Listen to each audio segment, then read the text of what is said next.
Miracle of your mind, इस book में बताया गया है कि देयर आर दो part of your brain, conscious mind और subconscious mind. Conscious mind objective होता है, subconscious mind subjective. Subconscious mind subjective चीज़ों पे ध्यान देता है।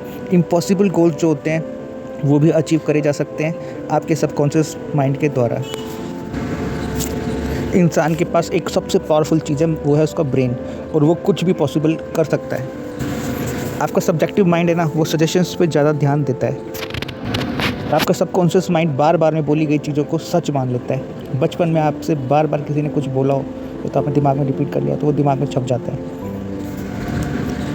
और फिर आपका सबकॉन्शियस माइंड जो है ना, वो एक्शंस को उसी गोल की डायरेक्शन में करने लग जाता है।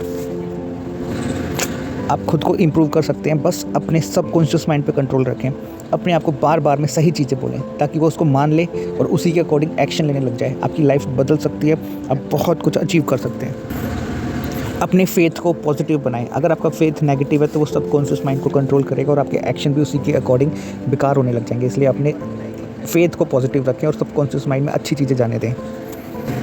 आपका सबकॉन्शियस माइंड आपको रोक भी सकता है और आपका सबकॉन्शियस माइंड आपको रॉकेट की स्पीड से भगा भी सकता है। सिर्फ उसको प्रोग्राम करना है। अगर आपने पॉजिटिव वे में प्रोग्राम कर रखा है तो आपका सबकॉन्शियस माइंड आपके गोल को इतनी स्पीड से अचीव करवा देगा जितना आपने कभी नहीं सोचा होगा। लेकिन अगर आपका सबकॉन्शियस माइंड आपने नेगेटिवली प्रोग्राम कर रखा है तो वो आपको रोक भी सकता है, एक्शन लेने से रोक देगा।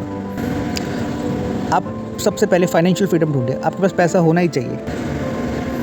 आप अपने आप को डेली बोलें कि मैं पैसे कमाने के लिए बहुत कुछ कर रहा हूँ, मैं प्रोग्रेस कर रहा हूँ। मैं अपने सबकॉन्शियस माइंड में अच्छी चीज़ें डाल दीजिए ताकि वो आपसे काम करवाने लग जाए। आप अपने सबकॉन्शियस माइंड से कुछ भी मांगिए, वो आपको दे देगा, लेकिन रिपीटिशन में मांगिए, बार बार कहिए, बार बार दोहराइए और पॉजिटिव वर्ड्स का यूज़ करें हमेशा। तो आप नई हैबिट डाल दीजिए, नया रूटीन डाल दीजिए, दिमाग उसको फॉलो करने लग जाएगा, बैड वाले को फॉलो करना बंद कर देगा। सपोज करो आपने एक्सरसाइज करने की अच्छी हैबिट डाल दी ना, तो बहुत ज़्यादा चांसेस है कि आप अच्छा खाना भी खाने लग जाएंगे। आप अपनी विल पावर स्ट्रॉन्ग कर सकते हैं। Will power just like muscles की तरह होती है, धीरे धीरे स्ट्रॉन्ग होती है। इसको एक्टिवेट करना पड़ता है। आप जानते हैं बड़ी बड़ी ऑर्गेनाइजेशंस हैबिट और रूटीन से ही चलती है।